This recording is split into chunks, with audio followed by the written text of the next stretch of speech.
எல்லாருக்கும் வணக்கம். Welcome to Dharsha's kitchen. இன்றைக்கி நம்ம சேனலில் ரொம்ப சூப்பரான நாட்டுக்கோழி பிரியாணி ரெசிபி தாங்க பார்க்க போகிறோம்.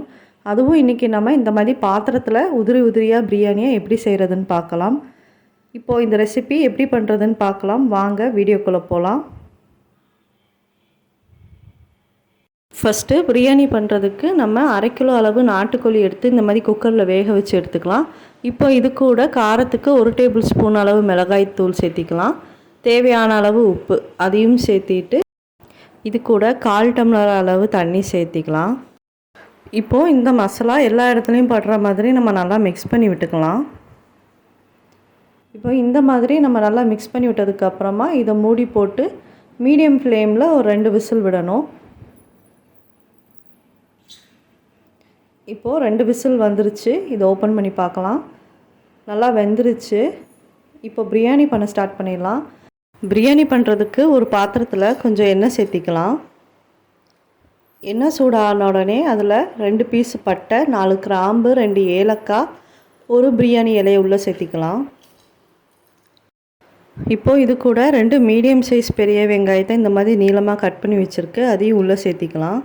சேர்த்திட்டு வெங்காயம் நல்லா பொன்னிறம் வர வரைக்கும் நம்ம நல்லா வதக்கி எடுத்துக்கலாம். வெங்காயம் வதங்கின உடனே அது கூட 2 பச்சை மிளகாவை உள்ளே சேர்த்திக்கலாம். இப்போது இதில் 2 டேபிள் ஸ்பூன் அளவு இஞ்சி பூண்டு பேஸ்ட்டை உள்ளே சேர்த்திக்கலாம். இப்போ இதையும் நம்ம நல்லா மிக்ஸ் பண்ணி விட்டுக்கலாம். இதோட பச்சை ஸ்மெல் போகிற வரைக்கும் நம்ம நல்லா வதக்கி எடுத்துக்கலாம். இது கூட 2 மீடியம் சைஸ் தக்காளியை நீள நீளமாக கட் பண்ணி வச்சுருக்கு, அதையும் உள்ளே சேர்த்திட்டு தக்காளியும் நம்ம நல்லா வதக்கி எடுத்துக்கலாம். இந்த மாதிரி தக்காளி நல்லா வதங்கினதுக்கப்புறமா ஒரு கைப்பிடி அளவு புதினா, ஒரு கைப்பிடி அளவு மல்லியை நல்லா மிக்சியில் சேர்த்து இந்த மாதிரி பேஸ்ட் பண்ணி எடுத்துக்கலாம். அதையும் உள்ளே சேர்த்திக்கலாம். இப்போது இதையும் நம்ம நல்லா வதக்கி எடுத்துக்கலாம், பச்சை ஸ்மெல்லாம் போகிற அளவுக்கு. இப்போது இதில் நம்ம வேக வச்சு எடுத்துருக்க நாட்டுக்கோழியை உள்ளே சேர்த்திக்கலாம்.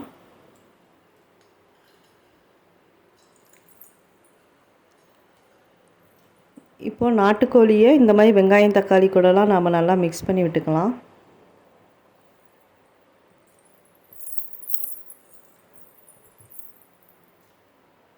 இப்போ இதில் காரத்துக்கு 1 டேபிள் ஸ்பூன் அளவு மிளகாய் தூளை சேர்த்திக்கலாம்.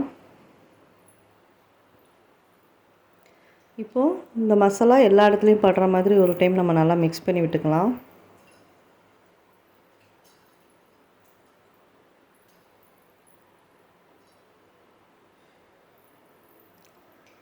இப்போ தேவையான அளவு உப்பு, ஏற்கனவே நம்ம கோழி வேக வைக்கச்சில உப்பு போட்டிருக்கோம், அதனால் பார்த்து போட்டுக்கலாம்.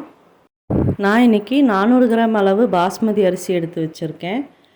இன்றைக்கி நம்ம இதை தேங்காய் பால்லே தான் செய்ய போகிறோம். 1/2 மூடி அளவு தேங்காய் பால் எடுத்து வச்சுக்கலாம். எந்த கப்பில் நம்ம அரிசி அளந்தோமோ அந்த கப்புக்கு 1/2 கப் அளவு தண்ணி சேர்க்கணும். இப்போது 1 கப் அளவு நம்ம தேங்காய் பாலை உள்ளே சேர்த்திக்கலாம். 1/2 கப் அளவு சிக்கன் வேக வச்சுருந்தோம்ல அந்த தண்ணியை உள்ளே சேர்த்திக்கலாம். 1/2 கப்பு சரியாயிடுச்சு. இப்போது இந்த தண்ணி நல்லா கொதிக்கட்டும்.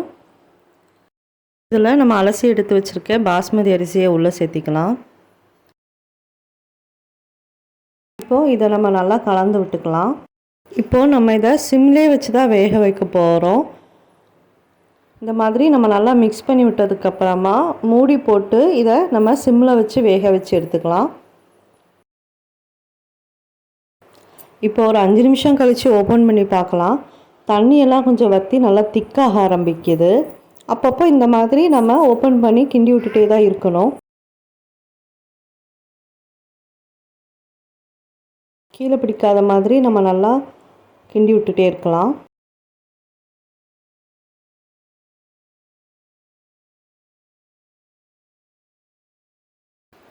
இப்போ மறுபடியும் இதை நம்ம மூடி போட்டு நம்ம வேக வச்சு எடுத்துக்கலாம்.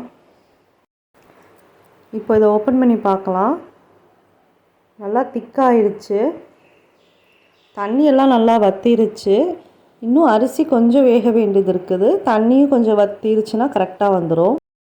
நம்ம இந்த மாதிரி அடிக்கடி மேலேருந்து கீழேன்னு மாற்றி மாற்றி நம்ம கிண்டி விட்டுட்டே இருக்கணும், அப்போ தான் அடி பிடிக்காமல் இருக்கும்.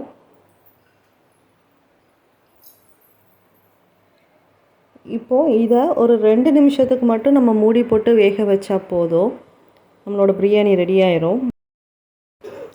அவ்வளோதாங்க, நம்மளோட பிரியாணி ரெடி ஆகிடுச்சு. இப்போது இந்த ஸ்டேஜில் நம்ம ஸ்டவ்வை ஆஃப் பண்ணிடலாம். இந்த பாருங்கள், நல்லா உதிரி உதிரியாக கீழே ஒட்டாமல் நல்லா வந்திருக்குது. நீங்களும் இந்த ரெசிப்பியை ட்ரை பண்ணி பார்த்துட்டு உங்களோட ஃபீட்பேக்கை கமெண்ட் செக்ஷனில் கொடுங்க. இந்த வீடியோ உங்கள் எல்லாத்துக்கும் ரொம்ப பிடிச்சிருக்குன்னு நினைக்கிறேன். பிடிச்சிருந்தா லைக் பண்ணுங்கள், ஷேர் பண்ணுங்கள், கமெண்ட் பண்ணுங்கள். அப்புறம் நம்ம சேனலை சப்ஸ்கிரைப் பண்ணுங்கள். தேங்க்யூ.